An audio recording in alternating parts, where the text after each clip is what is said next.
Kama kuna mtu ako na namba ya William Ruto, arekodi hii video mtumie.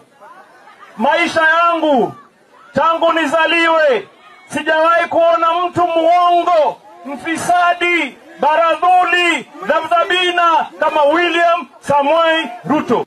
A few moments later. Hii nchi haiwezi kuendelea kwa kupitia mtandao, haiwezekani. Kwani hii leo hapa ni Facebook imelaunch hapa hii? Ama ni Twitter? Ama ni TikTok? Si ni watu? Si ni kazi ambayo imefanywa kwa ground? Jana walinikujia usiku. Walisema wananisalimia wakanitumia shilingi. Tafadhali leo nirikudieni na 100. Wacha kunirudishia shilingi. Tumeni 100 ama 200 na mimi nazingojea. Si namna hiyo. And I want to tell the young people of this country. Nchi haiwezi pelekwa namna hiyo.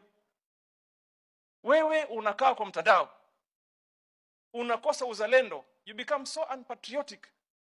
Mimi hapa ni expert kupitia kwa maneno ya Junet wa kutoka ODM.